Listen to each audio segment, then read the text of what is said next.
Welcome to Finding Your Worth From Within, the podcast where I'm going to be helping you up-level your life, find your true self, and ignite the best version of you. I'm your host, Sana, your go-to self-worth mentor, facilitating hundreds of women to unlock your self-belief, master your emotions, and take back control of negative thoughts. We're going to be covering everything self-worth for South Asian women, how to ditch your self-doubt, kick other people's judgment to the curb, and learn how to finally use your voice clearly and with confidence. With the practical tools and spiritual teachings that I give you in this podcast, don't be surprised when this magic begins to massively elevate your life. So whether you're going for a walk, driving home, or listening with a cup of coffee, let's get stuck in. Hello. Welcome back to another episode as always. And I'm so excited to talk to you about today's episode. It's a topic that I've been ruminating on for a little while. I get clients come to me about, and I did a post about it on Instagram yesterday, I believe, and it got over 6,500 views. And I was like, what? I got so many comments on it. Like, there's people that are like, man, this needs to be spoken about. Oh my God, it's so true. Can't believe you're actually talking about it. So I was like, I have to bring it to the pod. And to you guys, so you guys can hear about it and for the insights to land for you. But before I get into that topic, I wanted to just let you know what I've been doing because I haven't been on here for a minute, right? This weekend has been absolutely huge. Where are we? I'm recording this on Tuesday the 19th, but last Friday I went to an event in London called Go First. It's a Go First London event, and wow is all I can say, right? I put myself in these rooms on purpose because I am always all about growth. I'm always all about reaching your highest vibration, your highest frequency, and I was ready for a bit of a shift. And I do it so that I up-level myself and I can bring that back to you guys, right? I can bring it back to you and help you further elevate yourself, further activate yourself.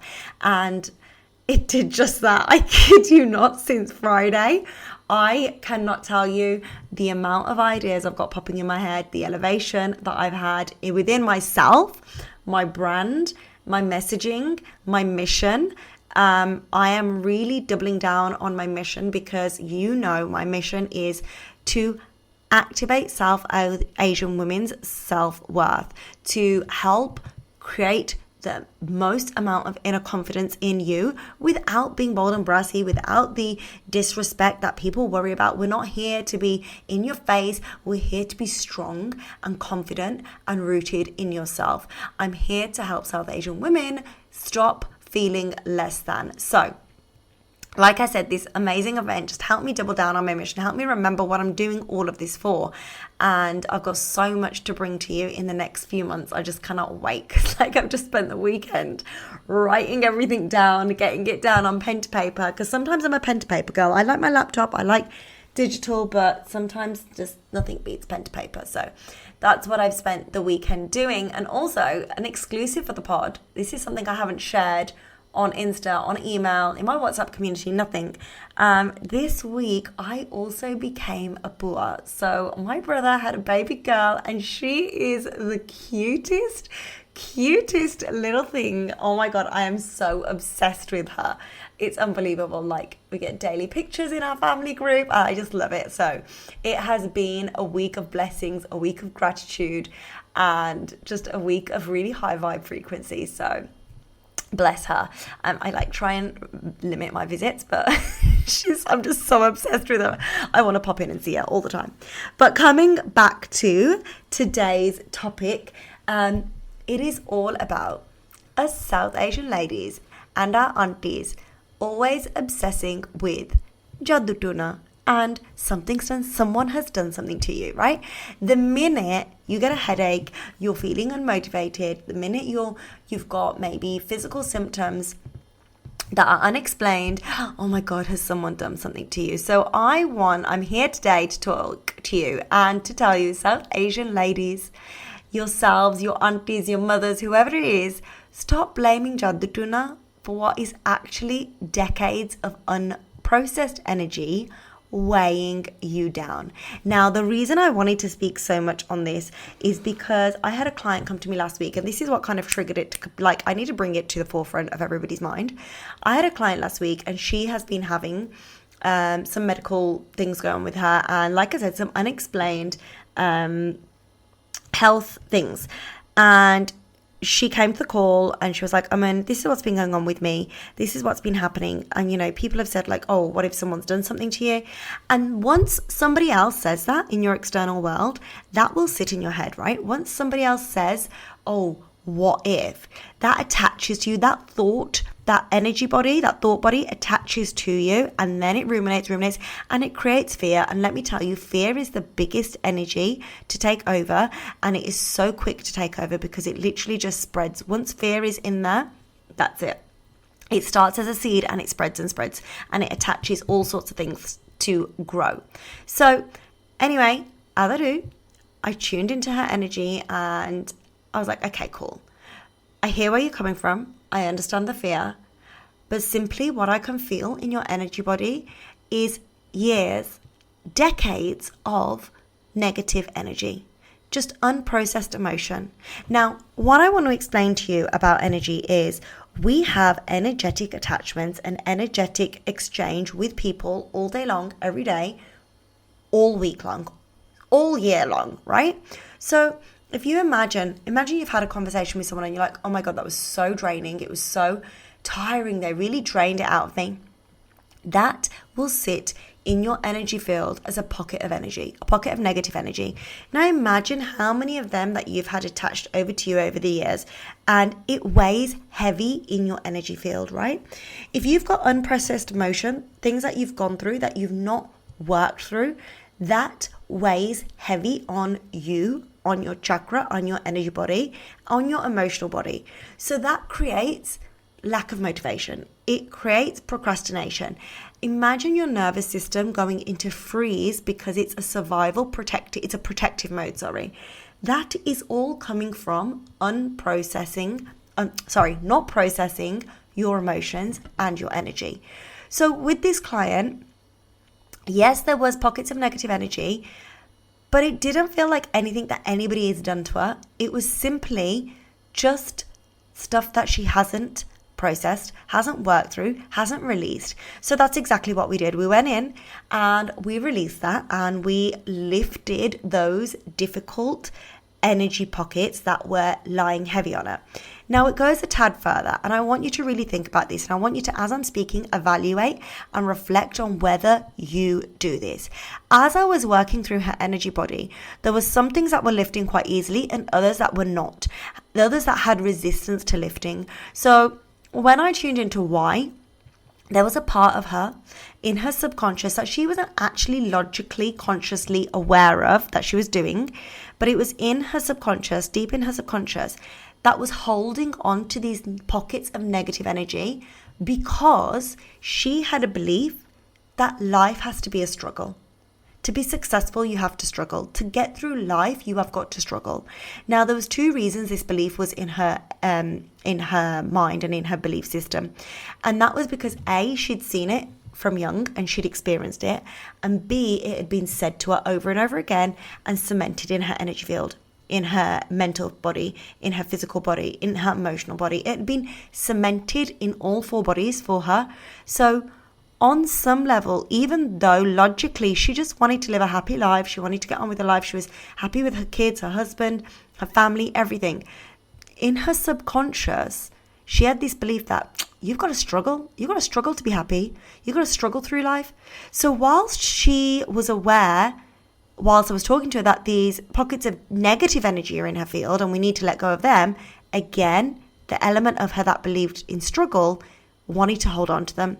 So once we were able to coach through that, do some timeline therapy, collapse time, and speak to her younger self and undo that belief, reprogram that belief of struggle, she was then able to let go of those energy fields, energy pockets of energy for her. She was able to let go of that heaviness. So once we did that, she felt so much lighter. Like, checked in with her earlier on today as well, and she was like, I feel so much lighter in myself because she's allowed herself to let go. So you can see there twofold. A, it was the years of decades of exchange in energies that was sat in her energy field that she doesn't know is sat there, and you're not going to know is sat in your energy field, right? And it is sat there waiting to be released, waiting to be cleansed. And number two, the belief of struggle, struggling to succeed, struggling to be happy, have to go through struggle to be happy, was living in her belief system. We had to reprogram that in order for her to fully let go of the other heavy energies. So you can see here how someone doing something to you, black magic, jadhu, toona, doesn't even come into it. Now, don't get me wrong, maybe these things do exist, but I don't believe that they are attracted to you or coming to your frequency unless you're vibrating at that frequency yourself. So again, I shared this on the Instagram. I shared this on Instagram, and I shared this content, and so many of you had so many messages to send me and DMs. And one of the DMs I got was, okay, but Aman, what happens when people are like looking at you and sending you bad vibes? And this is such a thing. Don't get me wrong.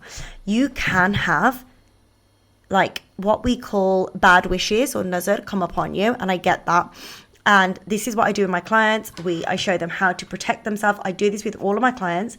I show them how to protect themselves from these kind of nazar and bad wishes. Because the thing is, nazar and bad wishes can be put on you without the intention of putting it on you. So you can look at someone and be like, oh, I wish I had that, right? I wish it was me.